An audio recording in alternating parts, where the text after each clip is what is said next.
آج کی کہانی ہے ایک ایسے لڑکے کی جس نے خود اپنی زندگی خطرے میں ڈال دی۔ لیکن کہانی سننے سے پہلے چینل کو سبسکرائب کریں اور بیل آئیکن کو ٹچ کریں تاکہ آنے والی ویڈیوز آپ تک پہنچیں۔ پرانے گھنٹے کی گونج۔ ایک چھوٹے سے قصبے میں جہاں زیادہ لوگ نہیں رہتے تھے، ایک پرانا چرچ تھا۔ اس چرچ کے بارے میں مشہور تھا کہ اس میں ایک قدیم گھنٹہ لگا ہوا تھا جو خود بخود رات کے 12 بجے بجنے لگتا تھا، حالانکہ کوئی اسے بجاتا نہیں تھا۔ حمزہ ایک نوجوان لڑکا اس چرچ کے قریب رہتا تھا۔ اسے بچپن سے ہی اس گھنٹے کی آواز سنائی دیتی تھی، لیکن کبھی اس نے اس کی حقیقت جاننے کی کوشش نہیں کی تھی۔ ایک رات اس کے دوستوں نے اسے چیلنج دیا کہ وہ رات کے 12 بجے چرچ جائے اور دیکھے کہ گھنٹہ کون بجاتا ہے۔ حمزہ نے ہنستے ہوئے یہ چیلنج قبول کر لیا۔ رات کے 12 بجنے میں کچھ ہی دیر باقی تھی جب وہ چرچ کے اندر داخل ہوا۔ اندر مکمل اندھیرا تھا اور ہر چیز پرانی اور ویران نظر آتی تھی۔ حمزہ نے ہمت کر کے چرچ کے مینار تک پہنچنے کا فیصلہ کیا جہاں وہ گھنٹہ نصب تھا۔ جب وہ سیڑھیاں چڑھتا ہوا مینار کے قریب پہنچا تو اچانک اسے محسوس ہوا کہ کوئی اس کے پیچھے چل رہا ہے۔ اس نے مڑ کر دیکھا لیکن وہاں کوئی نہیں تھا۔ حمزہ نے خود کو تسلی دی کہ یہ صرف اس کا وہم ہوگا۔ جیسے ہی وہ گھنٹے کے قریب پہنچا، 12 بجنے کا وقت ہو چکا تھا۔ حمزہ نے گھنٹے کی رسی کو دیکھا اور اس کا ہاتھ آگے بڑھایا کہ اچانک گھنٹہ خود بخود بجنے لگا۔ گھنٹے کی گونجتی ہوئی آواز کے ساتھ ہی ایک خوفناک چیخ فضا میں بلند ہوئی۔ حمزہ نے پیچھے مڑ کر دیکھا تو اس کے پیروں تلے زمین نکل گئی۔ ایک دھندلی پرانی سی روح اس کے سامنے کھڑی تھی جس کی آنکھیں خون کی طرح سرخ تھیں اور چہرہ بگڑا ہوا تھا۔ وہ روح اس کی طرف بڑھنے لگی اور حمزہ کے جسم نے جیسے حرکت کرنا بند کر دیا تھا۔ حمزہ نے چیخنے کی کوشش کی لیکن اس کی آواز جیسے گلے میں ہی دب گئی۔ وہ روح قریب آتی گئی اور آخر کار حمزہ کے کانوں میں سرگوشی کرتے ہوئے بولی، یہ گھنٹہ ہمیشہ میرے لیے بجتا ہے اور اب تم بھی ہمیشہ کے لیے اس گھنٹے کے ساتھ بندھے رہو گے۔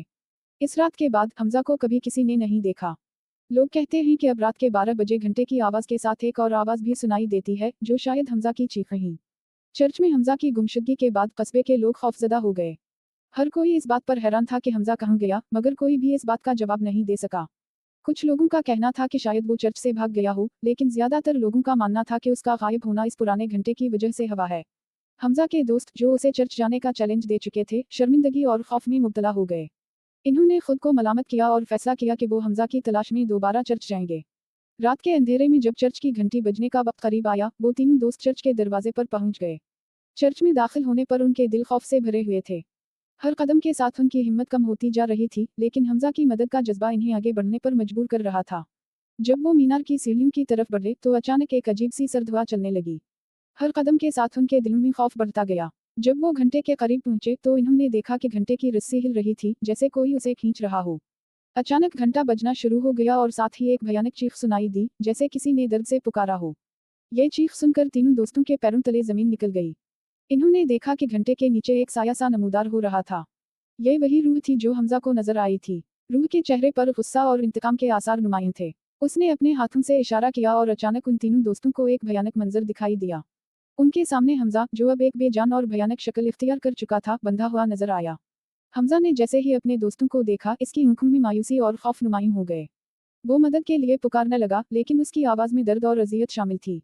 اس کے دوستوں نے مدد کے لیے ہاتھ بڑھایا، لیکن جیسے ہی انہوں نے حمزہ کو چھونا چاہا، وہ تینوں اچانک ایک اندھیرے میں کھینچ لیے گئے۔ اگلے دن قصبے کے لوگوں نے چرچ کے اندر نہ صرف حمزہ کو غائب پایا، بلکہ اس کے تینوں دوست بھی لاپتہ ہو چکے تھے۔ اب چرچ کے بارے میں قصبے میں مزید خوف پھیل گیا۔ لوگوں نے چرچ کے قریب جانا چھوڑ دیا اور رات کے 12 بجے کی گھنٹی کی گونج کے ساتھ ساتھ اب 4 مختلف چیخیں سنائی دیتی ہیں۔ قصبے کے بزرگوں کا کہنا ہے کہ یہ چرچ اب ان روحوں کا گھر بن چکا ہے جو ہمیشہ کے لیے اس گھنٹے کی گونج کے ساتھ قید ہیں۔ کوئی بھی شخص جو اس گھنٹے کی حقیقت جاننے کی کوشش کرے گا، وہ بھی ہمیشہ کے لیے ان روحوں کی طرح اندھیروں میں کھو جائے گا۔ چرچ کا دروازہ اب ہمیشہ کے لیے بند ہو چکا ہے، لیکن گھنٹے کی گونج اور چیخیں رات کے اندھیرے میں اب بھی سنائی دیتی ہیں، جو لوگوں کو اس بھیانک انجام کی یاد دلاتی ہے۔ یہ کہانی اس بات کی نشانی ہے کہ بعض اوقات تجسس انسان کو ایسے راستوں پر لے جاتا ہے جہاں سے واپسی ممکن نہیں ہوتی۔ پرانے اور پراسرار مقامات کے راز کو جاننے کی کوشش ہمیشہ خطرناک ہو سکتی ہے، اور کبھی کبھار کچھ چیزیں جاننے سے بہتر ہے کہ ان سے دور رہا جائے۔